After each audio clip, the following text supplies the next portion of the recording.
Very nice to see you, and I have the pleasure of welcoming you on behalf of the World Health Organization. My name is Francesca Racioppi. I am the head of the European Center for Environment and Health in Bonn, Germany, and we are partners of the HERA project. So it was our pleasure to be hosting this webinar today. I will just add that we finished just 1 hour ago a meeting with our member states, with the Bureau of the European Environment and Health Process, and Judith Stassen, who is one of the panelists today, was our chair for that meeting. So I take a particular pleasure in introducing this webinar, because what we are going to discuss in the next hour is really at the core of the interest of member states. COVID-19 has been a completely unexpected game changer. Perhaps I should correct myself and not say completely, because those working on epidemics and working on the international health regulations know that it is many years since we are preparing and alerting the world to the possibility that a big pandemic may occur.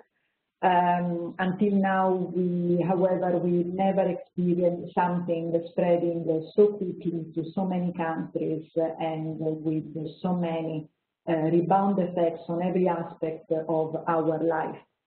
I have read with a lot of interest the HERA paper that was posted ahead of this meeting, and it is excellent to see how much progress the environment and health scientific community has done in the thinking about that, in trying to and moving forward with defining different items for an agenda which has to look at the immediate steps, but also in the medium and long term.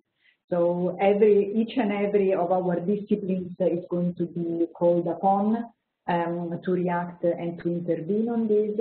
And I believe that many of you have also been involved in the preparations of project proposals, because the European Commission has just put forward the call for proposal was completed, I think, on Friday afternoon, a call to respond to the COVID, looking at different dimensions. So I will stop here just to say that the topic is of the greatest significance and momentum, certainly for the scientific community, but also and certainly for the member states, and I hope that many of them are following us today. We sent an invitation to them, and some of them might in fact have been able to join us today. Thank you very much, and the floor is back to the chair.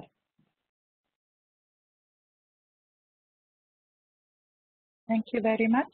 I would then like Robert Barucchi to welcome us in the name of HERA. Yes, hello, I'm Robert Barucchi. I am the co-chair of the HERA project with Manuelis Kojevinas. Just a few words. First, to welcome you all on behalf of all the HERA partners to this webinar. We're very happy we could have it. Just a word on HERA. HERA is an H2020 funded project, and its aim is to propose to the Commission a research agenda on environment, climate, and health. And actually, we did produce an interim agenda in February. Since the beginning of this pandemic, the Commission asked us to do some additional work on the links between COVID-19 and environment, climate, and health. And this is actually what we did rather quickly in a few weeks. And we have produced a paper that is also on our website concerning the links, the different links between COVID-19 and environmental health. This is what we will be talking about today, and we are extremely happy to have 3 great speakers today. And we are also proud and happy to have Jenon Jensen as the chairwoman of this session. She accepted that, and we really are grateful for her. So I don't want to take more time, and I would like to leave the floor now to Jenon. Okay, thank you, Robert, for your introduction to the HERA project, and I'd just like to welcome everybody on the webinar today as well. My name is Shannon Jensen. I'm the Executive Director of the Health and Environment Alliance, also known as HEAL. And HEAL is a partner to the HERA project as well, and so it's been really exciting to put together this webinar with the project researchers. And I also just wanted to say thank you to Francesca from WHO for the welcome, and also for highlighting the important work of the environment and health process and member states. And I'm really excited to see so many people on the call today. I think this webinar is really an important one, not only because it responds to the environment and health links around COVID-19, which many of us from civil society have also been discussing and hearing questions from policymakers. So it's really exciting to have these three researchers be able to present some of the ideas from these three research goals, and also hear from those on the call what your questions, further ideas, or priorities are, because this is a real-time process, I think, as both speakers have highlighted. And I think it's especially timely because it comes as the EU itself is considering its own recovery package from the COVID pandemic and its budget for the next 7 years. And within this recovery package, which will also help to implement the Green Deal, which we hope will be a healthy and environmentally friendly recovery, I think the role of HERA and research is very important to bring into the mix. So with that, I would like to go directly to our first speaker. And it's my pleasure to introduce Catherine Tone, who's an Associate Researcher Professor at IS Global in Spain. And she will talk about the first research goal, which is the environmental drivers of the SARS-CoV-2 emergence and transmission. So with that, Catherine, I will give you the floor, and welcome. And thanks for being with us.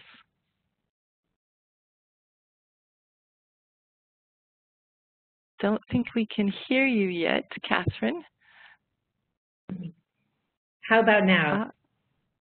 Yes, you've got it. So great. Thank you.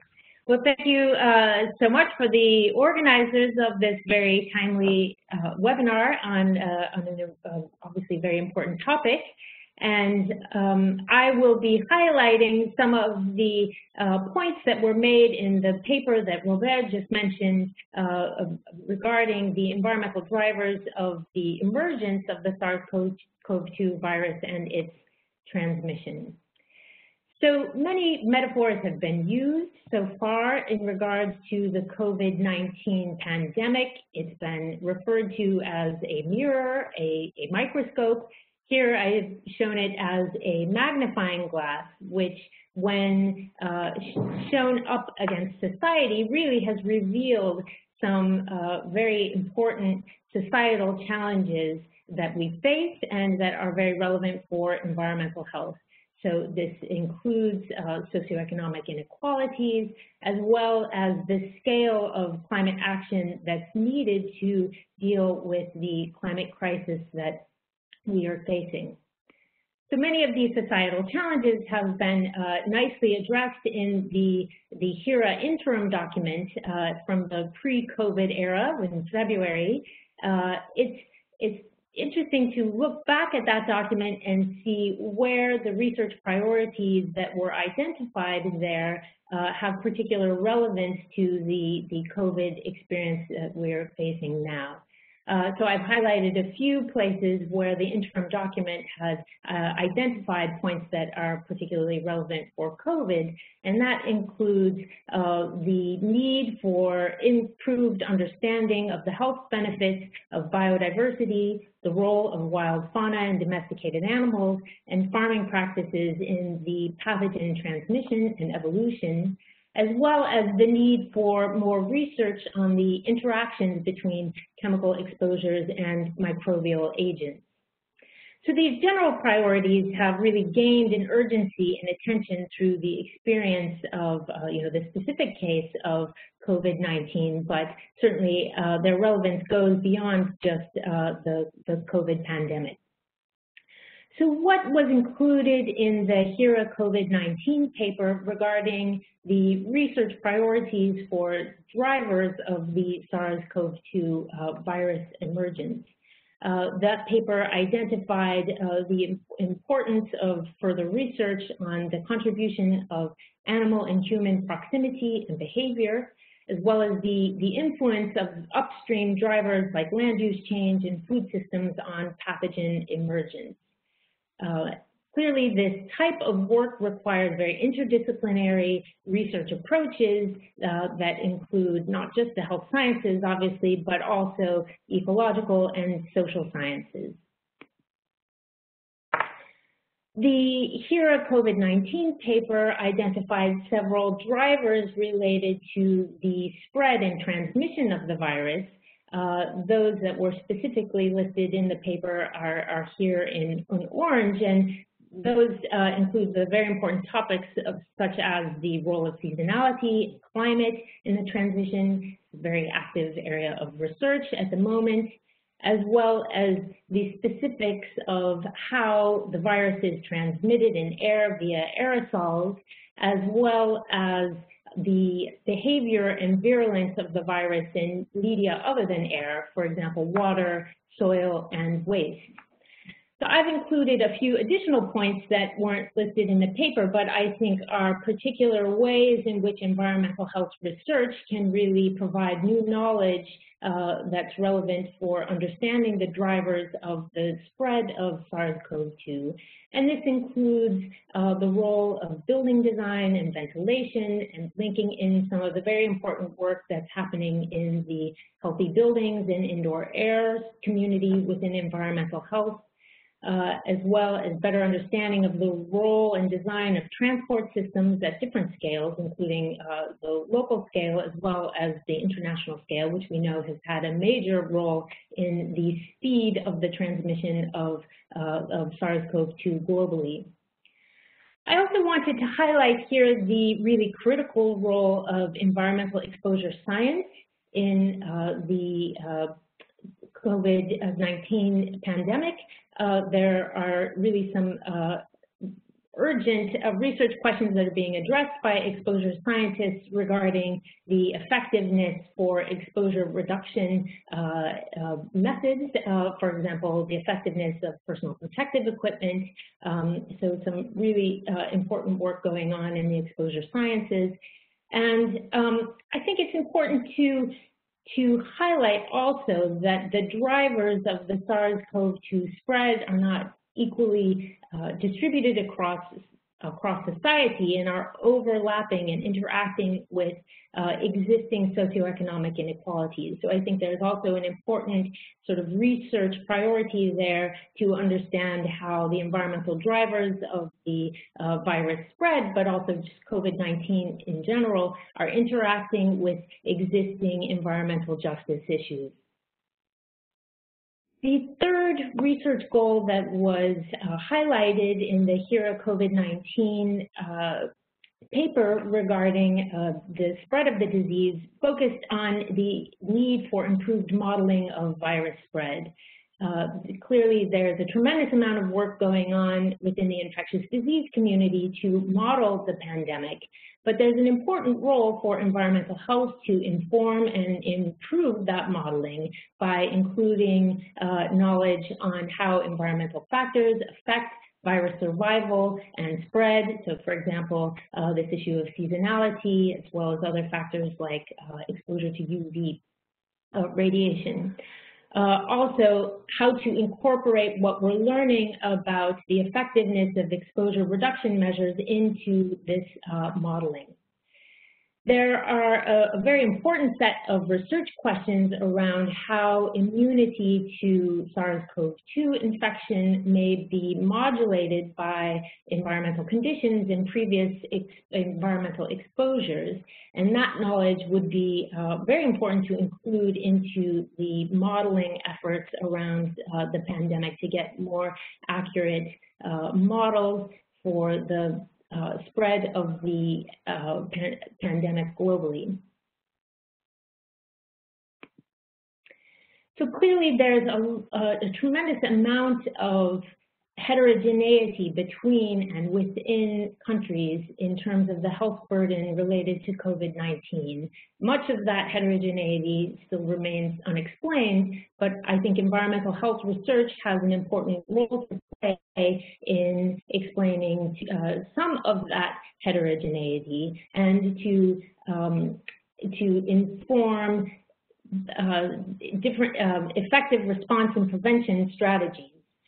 The HERA interim report from the pre-COVID era went quite a long way in terms of advocating for a more holistic and interdisciplinary view of environmental health.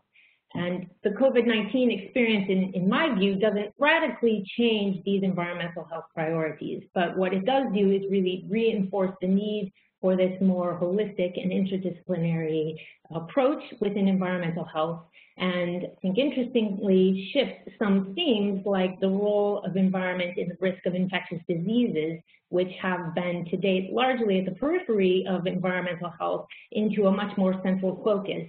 And I think that is been a very positive development in the field. And I will finish there. Thank you.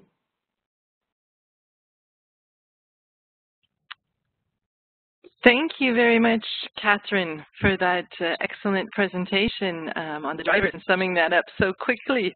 I wanted to remind people that if you would like to, if you have a question for her, you can already start using the question and answer chat box in your screen so that we have that when we start the second half of the moderated panel. So with that, I would like to go on to the second speaker, Jana Klanova from the Masaryk University Vyšetak in the Czech Republic, and it's my pleasure to welcome you to speak on the health impact of COVID-19 and environmental stressors. So Jana. Hello. Can you hear us? Yes. Good afternoon. Do you hear me? I can hear you well. Yeah, great. Yes, Thank you very much. Thank you for inviting. Good to see you too. Great. Thank you very much. It's been really a pleasure to work within the HERA consortium. So my role today is to speak briefly about the health impact and of COVID-19 and its interplay with the environmental stressors. So what are the environmental stressors?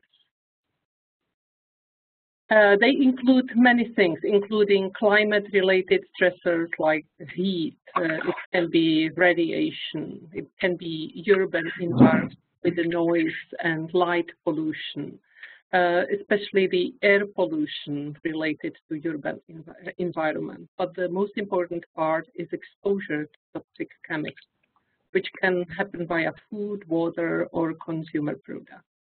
But of course, those environmental stressors are not the only ones, and they are closely connected to other determinants of human health, like our lifestyle, nutrition, the obesity, the physical activity, smoking, but also the social conditions, stress, and anxiety. The trouble is that those effects are always combined, and they modulate each other. So many environmental stressors are modulated through the social economic conditions. And we are also seeing it when we are observing the impact of COVID pandemic, because we can see that the socially challenged populations are much more heavily impacted. So it is very important for the future to identify the most vulnerable populations and protect them. In order to design good prevention and adaptive measures, we need to have pretty large and long-term information. And for that, it is very important to have an access to the results from the longitudinal population studies.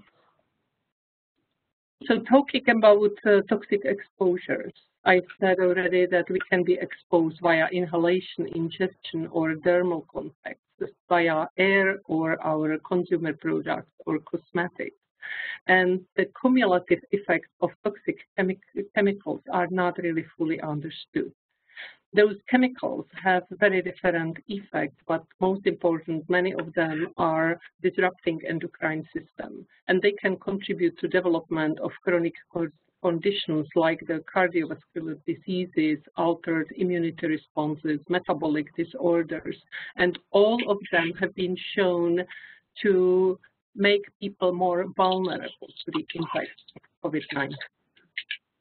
This presents a lot of important challenges because we are talking about the combined effects of multiple environmental exposures and multiple effects of chemical exposures, which present the challenges for the analytical chemistry to identify the multiple mixtures, but also for better linkage between the exposure and adverse outcome pathways, the toxic effects. And we don't really know much about the interplay between the exposures and severity of the disease. There are just very first indications. So what can we do to do the research in more coordinated way? It is very important to understand that development of the chronic conditions and diseases that make really the impact of COVID-19 much harder is a long-term process. So it doesn't really help to do short, cross-cutting studies at this moment. It is important to work with the long-term data. Also, we cannot only look at the biomonitoring studies because many environmental stressors are modulated by the social and economic conditions. So it is very important to play with the existing results of the larger population studies. But to explore them, we really need to have an access to the harmonized data, and there is a lot to be done in the field of harmonization of existing data in Europe and globally.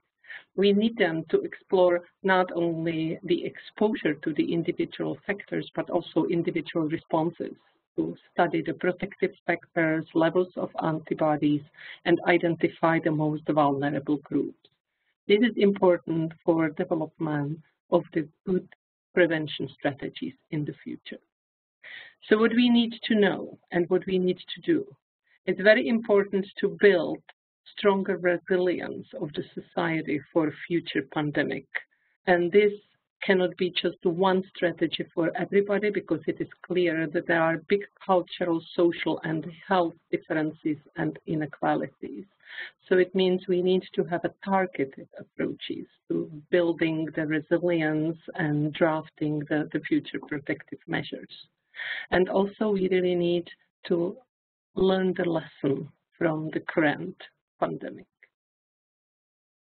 One thing that we identified already in our basic HERA document was that in order to do that, we need to develop very strong European research infrastructures, because any research that is supposed to be large-scale and long-term has to be harmonized and organized between the member states. It is a very important platform for harmonization and interoperability of all environmental and health data, and population cohorts are a very important part of it. So it would be very helpful if existing population cohorts made their data available, but also were willing to coordinate their protocols and standard operational procedures, so then we can look at them in such situations.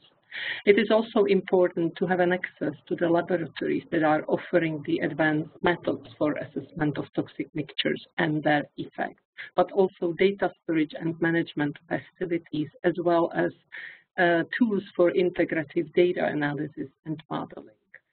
Such capacity is complementary to ongoing European projects because projects usually provide the short-term capacity for some kind of cross-cutting studies, but they don't provide the conditions for the long-term research.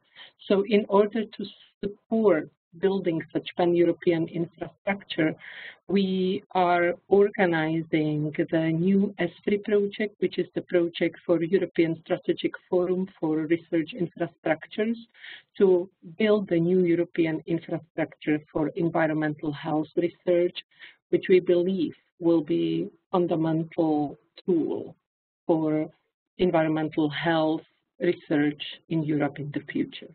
Thank you very much for your attention.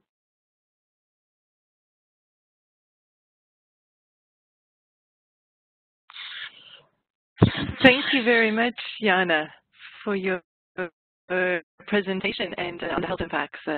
Particularly interesting the recommendation for increasing the environmental factors and impacts on the immune system. I know that's one of the questions we've been asked about the evidence around that, and also the unequal and vulnerable groups that are particularly must be taken into account in the future research priorities. So I would now like to move to our third speaker for the panel, and it's my pleasure to welcome Bridget Stadston from RIVM in the Netherlands, and she is going to speak to us about the integrated societal and health implications of COVID-19 and some intervention strategies. So with that, I would give the floor to Bridget. Yes, thank you, Shannon. Can you hear me? Yes, I can hear and see you. Welcome. Okay, great. Yeah. So I will do a little follow-up of the earlier two speakers who have addressed a lot of things that I will be addressing also. But I will focus on the third part of the COVID research, HERA research agenda, which deals on the integrated socio-economic, political and health implications of COVID-19 and intervention strategies. And here you see it, the picture of Amsterdam in March this year. This is a central station, and you see that it's completely empty. And I must say that one of the positive side impacts of the confinement in the Netherlands is that the inhabitants of Amsterdam said, "Oh, it's very nice to have less tourists and that it's less crowded on the streets."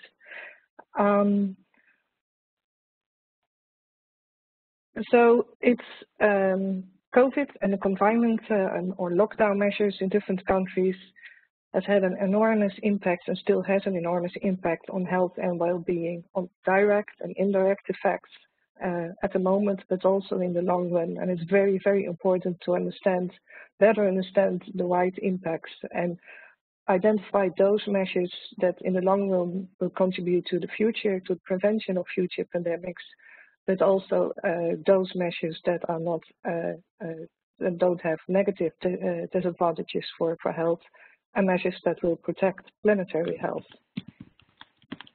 So one of the objectives that we propose is that it would be very important to estimate changes in environment, in lifestyles, or physical activity or changes in diet, but also in socio-economic factors due to COVID-19. What happened during control measures, during the confinement, and what will happen during post-confinement? And what are the impacts on health, but also on social and health inequalities? I will give you one example. In the Netherlands, we are conducting a more or less continuous survey among a large Dutch panel. And one of the first results was a survey that was been done among 19,000 Dutch inhabitants in April. And it showed that, well, 50% of the people say, no, we have no change in mental health problems. But 30% said, yes, we have more problems. We feel more lonely, for example. But also there was a certain percentage that said actually, I have less stress. Now I have to work from home. But also more than 50% of the people in the panel said we are less physical active than we were before the confinement measures. And also what we see is that the COVID pandemic has a disproportional heavy impact on the poor and the most vulnerable of our populations. Figures from different countries, from the US, UK, Sweden, they all show that under the victims of the COVID pandemic, the percentage of ethnic minorities is much higher than the percentage in the general population. And one reason behind it could be because these people, they work more in, for example, in the health system, they are more exposed, or they have cleaning jobs and they are that way more exposed. But or they could be simply more vulnerable because they live in worse economic conditions, in worse housing conditions. So attention for vulnerable groups in future research and future evaluation of the measures is of the utmost importance. And for example, we should also not forget the impacts of confinement measures for the elderly, but also for physical disabled or mentally disabled people who live in institutions and who have been without physical contact for 2 or 3 months in certain countries. Another important item is how will COVID reshape the built environment, and what are the relationships between the built environment and the occurrence and severity of the disease that are still questions to tackle. And what has been the role of the structure of cities in the transmission and impact of the disease? What we see that in a lot of cities already, there is already a transition towards more sustainable and healthy transport. But we also see that now that many cities, such as Milan, Paris, London, but also in Amsterdam, have reacted to the COVID crisis by giving more room to pedestrians in streets, expanding cycle lanes, and restrict car use in the city centers. And the figure on the right shows that the left one, I don't know whether you can see my mouse. Here it's the common situation in, for example, in Amsterdam, and now we have the temporary situation. So more room for pedestrians. The cyclists are moved to the car lane, and we have less car lanes for cars in the center. And there has been a discussion, and for example, in the Netherlands, I met with urban architects and planners from, is this a situation to stay? And they say from, well, actually, the measures that are being taken now because of COVID really really link very well with the measures of transition towards sustainable and healthy transport in cities. So this is maybe something here to stay. What we also see, of course, that in cities now parks with green and blue spaces are enormously important for recreation, for social meetings. But because we need more space to do this in a safe way, and there is really a tension between the densification of cities and still having enough green and blue space and public spaces to allow this public function, and it will be. We really need research on the redesign of cities to enable this, and also in such a way that we can still integrate this with all the climate adaptation and mitigation measures that also are being done in cities. And finally, we also see that, of course, agriculture is an enormous contributor to greenhouse emissions. It's also an enormous and important environmental driver of new disease outbreaks. So also in the countryside, there is a need to change agriculture production, and it also has an impact on the use and design of our countryside.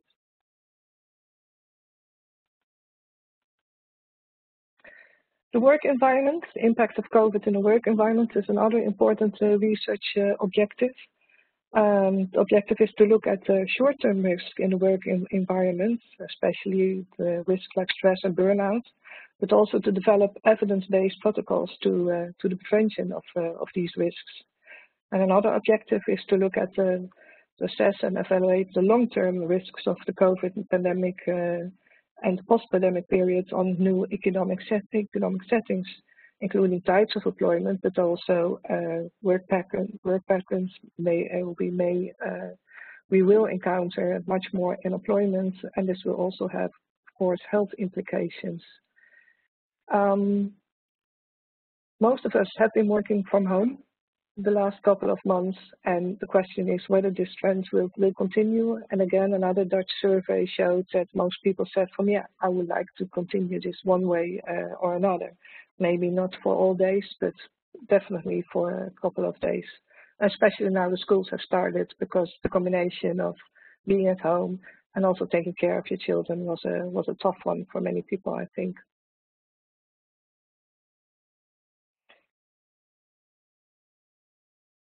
So what we actually need is more implementation research on the integrated social, economic, and environmental policies. We need this to guide future new interventions, novel technical developments, but we really need to test them in practice, and especially to see whether there are any undesired effects of, for example, the physical distance and the confinement measures we have.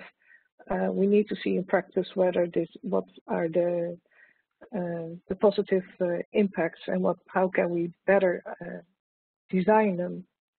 And one way to approach with this, what's very important, and the previous speakers already said it, it's very important to have this interdisciplinary, transdisciplinary collaboration. We need to create our knowledge with different disciplines together.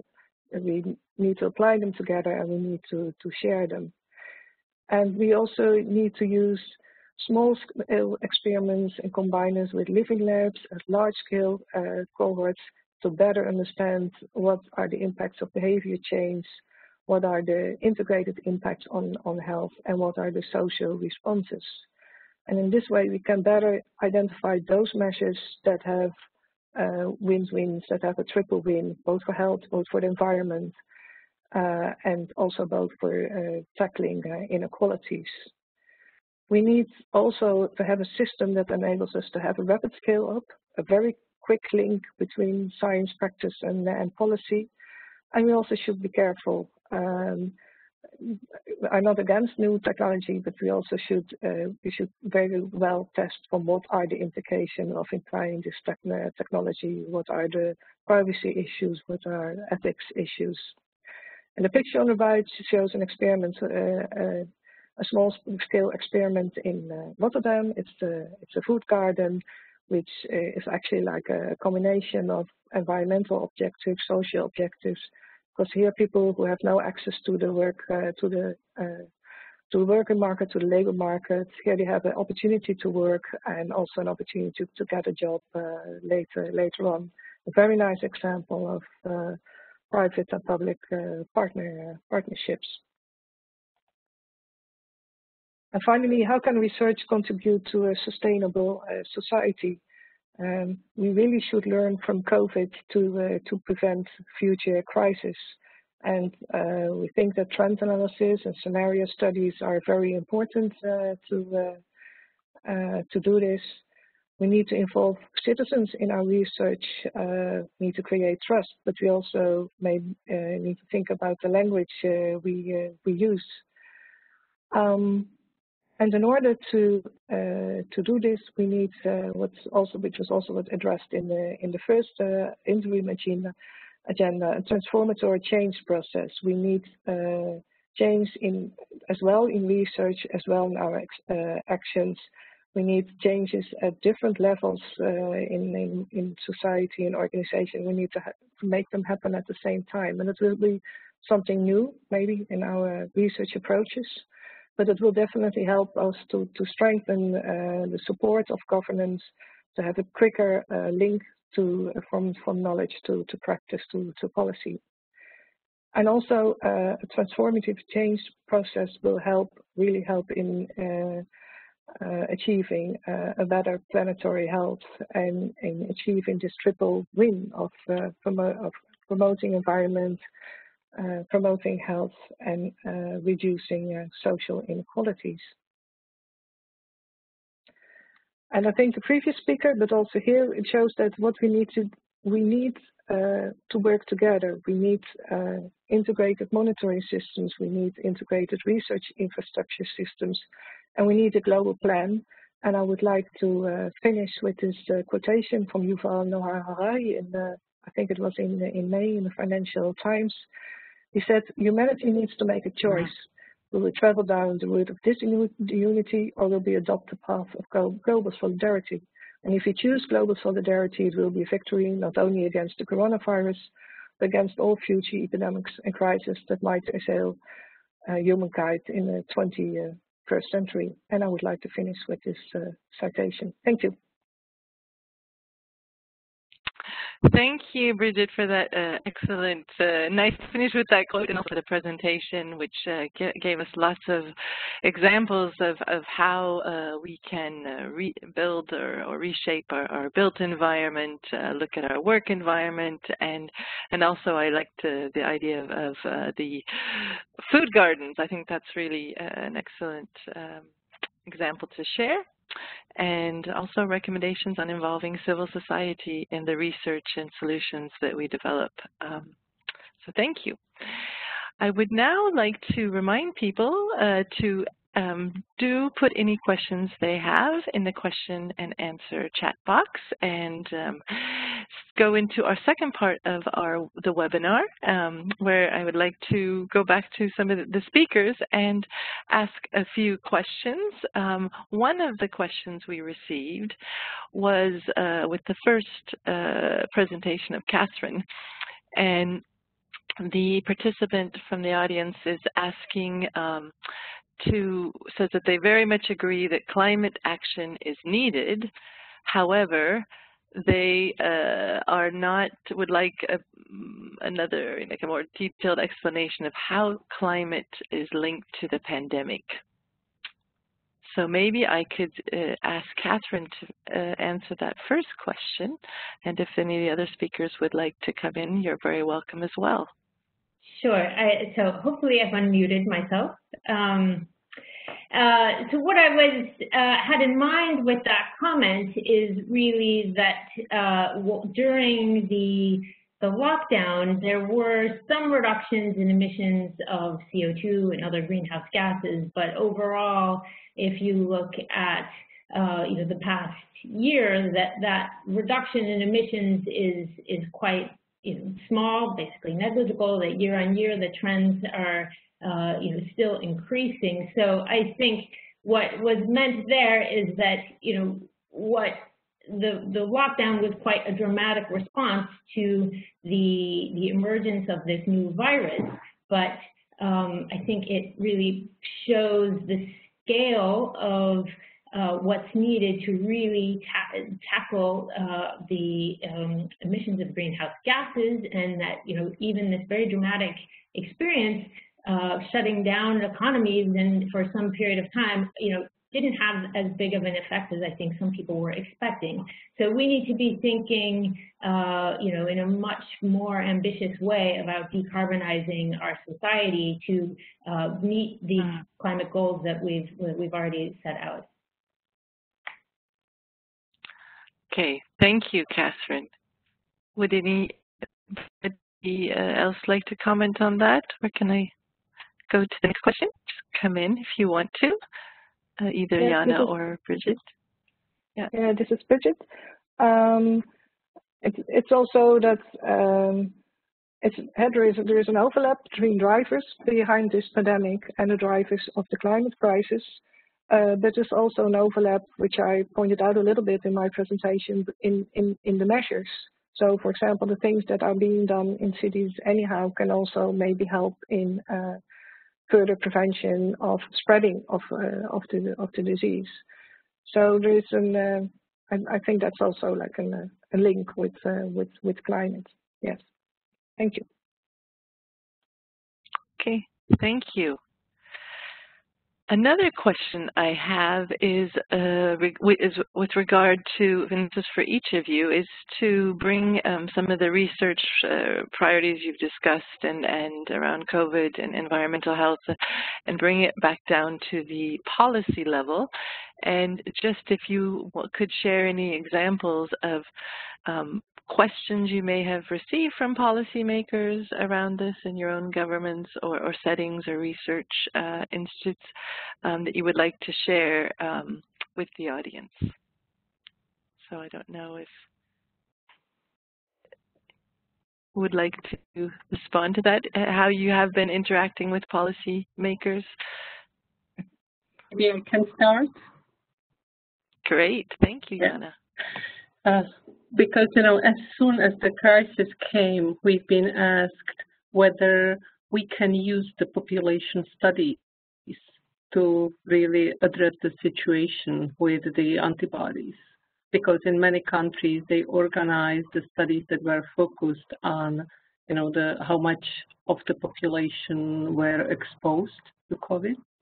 So then this was the most typical question, whether we can somehow find out from the population studies. But of course, you really need to organize the nested study, and you cannot do it from day to day. But then it also shows how important it is to be more flexible, to have better information about what does exist, because very often, you know, the policymakers in the country, they are not even aware of what kind of information they have and what they have an access to. You know, having the public databases, open access data, you know, the samples stored in the biobanks, all kinds of things, is very important to be more flexible in the time of crisis. Thank you, Jana. Catherine or Bridget, would you like to also respond with some examples? So I'm not sure that there is an example per se, but I think there's been a lot of discussion from, you know, basically policymakers, people on the ground of, you know, what's the new agenda because of COVID. And I think it's useful to sort of emphasize that, you know, I think we have the agenda. It's basically the Sustainable Development Goals and, you know, the Paris Agreement, and that, you know, very similar to what Bridget was saying, if you have these sort of co-drivers and co-benefits, you know, if you basically work on the rapid implementation of these agendas that are already have broad support, you're basically dealing with COVID at the same time. And so I think it's a sort of simple message, which is just to, you know, stay the course with these agendas that have already been developed. It's really about implementing them as quickly as possible.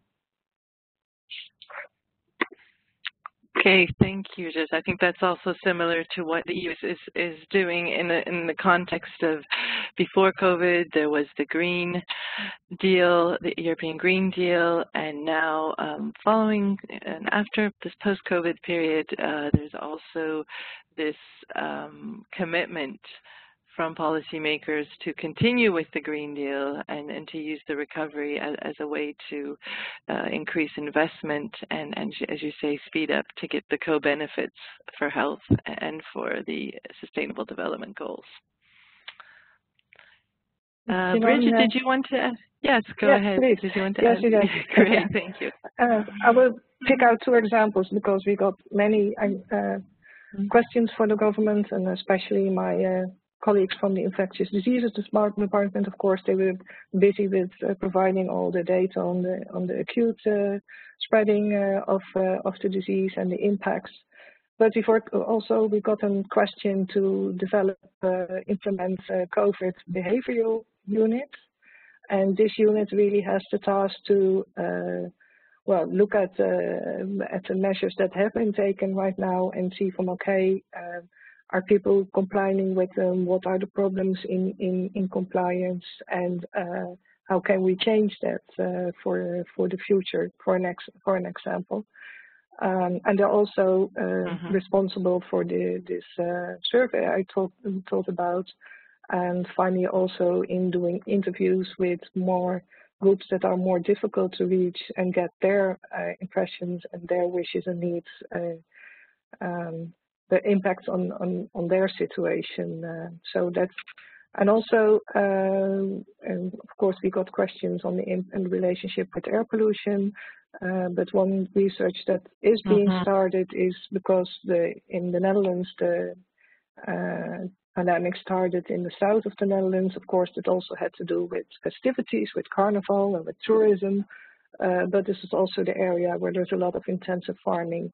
So they're also looking for more case. Maybe there's a relation there between intensive farming, air pollution, and the COVID epidemic. Just some examples. Thanks. Yeah, excellent. Thank you. Those are really concrete examples, and I think that's very interesting. I think that was one of the most questions we saw going around is around air pollution and COVID and the impacts of either. And so I think that's really interesting that you were doing that in the Netherlands, and I think a lot of EU researchers are also. So I am looking to see if we have some other questions from in the chat that would, we have something from the World Meteorological Organization asking, yes, wanting to let the panel viewers be aware that they are hosting a meeting on climate and meteorology on COVID-19. So that's another space to keep in the horizon. Maybe I'm just looking at the time. We have about a few more minutes before we have to wrap up and I'm going to give the floor over to Katerina, the project coordinator from HERA. But before I do that, maybe I could give each one of the speakers one final 1 minute to just highlight any recommendation or priority they would like to leave, or question you may have from participants on the call. So I would like to probably start with Catherine, and then Jana, and then Bridget. So Catherine. Yes, I think my, looking at where we can achieve the sort of most value from all of the work that's going on, I think is very useful. So making it not just about COVID, but these sort of broader issues around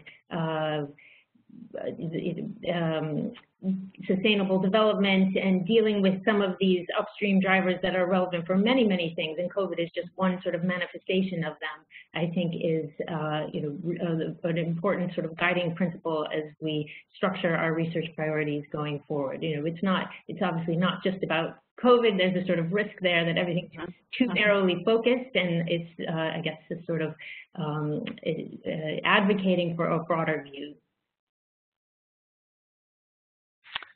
Okay, thank you, Catherine. Jana? I very much agree. It comes back to first comment of Catherine when she said that we shouldn't abandon our long-term research agenda for, the short-term opportunity. COVID has to be put into the more holistic picture, and it's definitely not something new that we all have to jump in and abandon on what we've been doing. And this is also the purpose of the webinar today.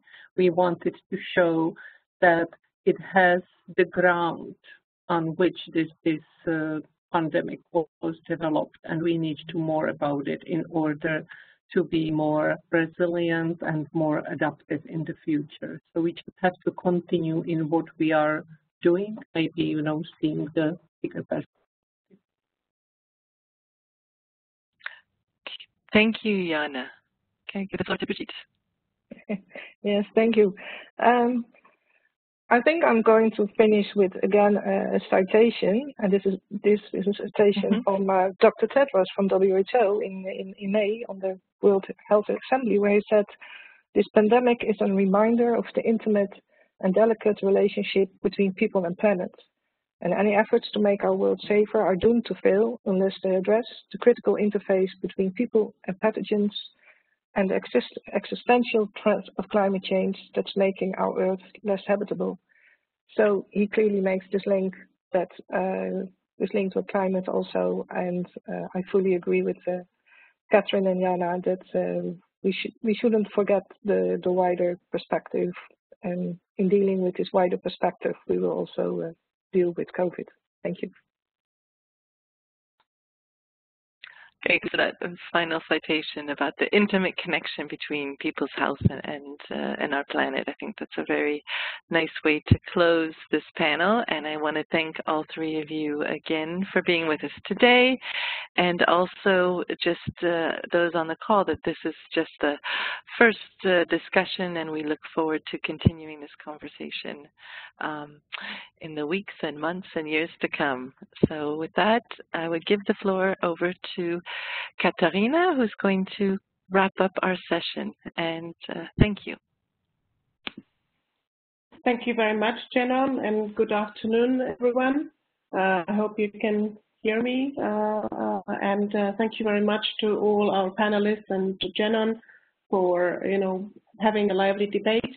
We also see some additional questions coming through the chat, and we very much appreciate that more than 150 participants have attended the call as participants to listen to what the HERA consortium has prepared. And we will, of course, try to address and respond to the questions that were asked beyond this webinar. As you all know, we are recording the answers and the discussion, so we will also try to upload the webinar recording for later reference on the HERA website, so those who were unable to join us in or have missed some of the parts could do so at a later stage. I would also like to say that we have just opened a new HERA online survey because we really find it very important to collect additional views from stakeholders, because from the registrations we have seen that we have we have policymakers, we have industry representatives, we also have a number of researchers that have joined us on the call and on the webinar today.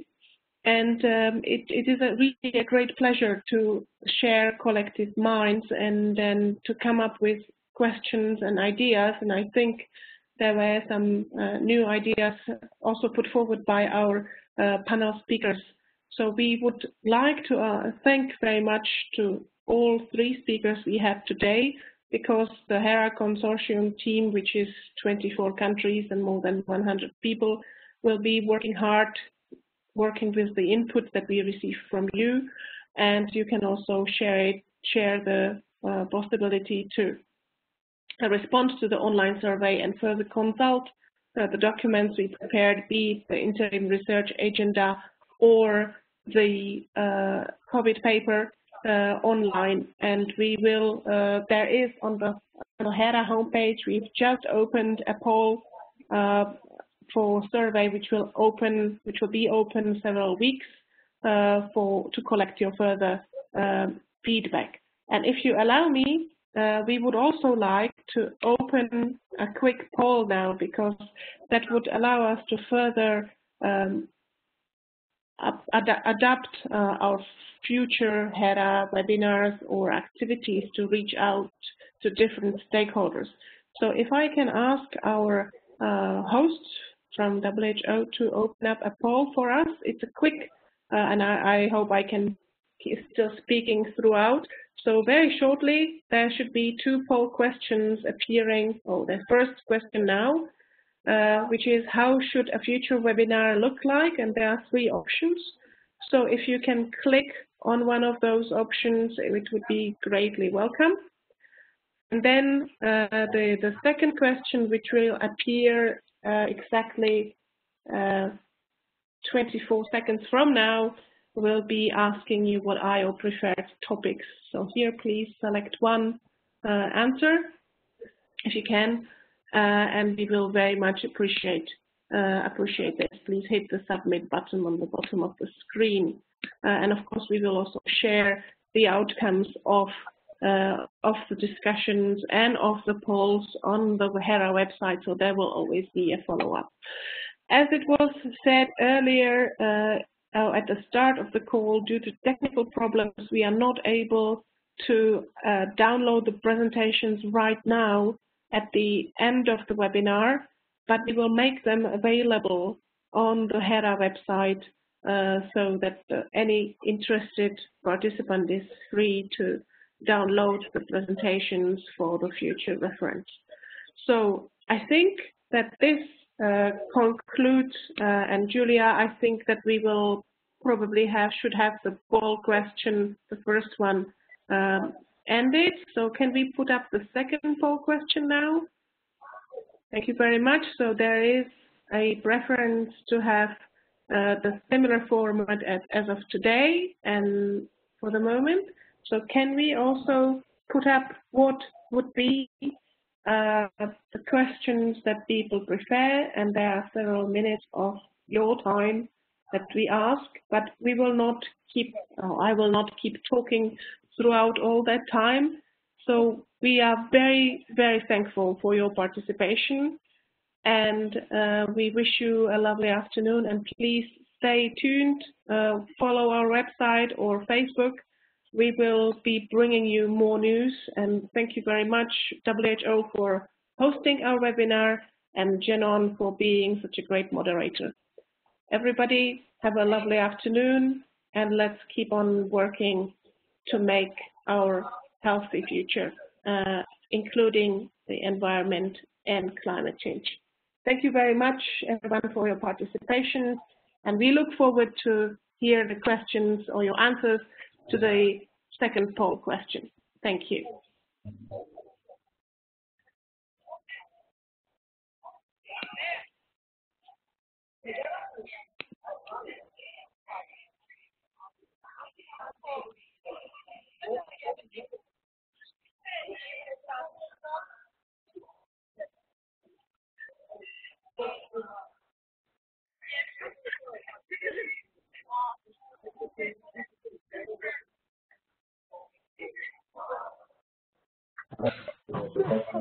Yeah.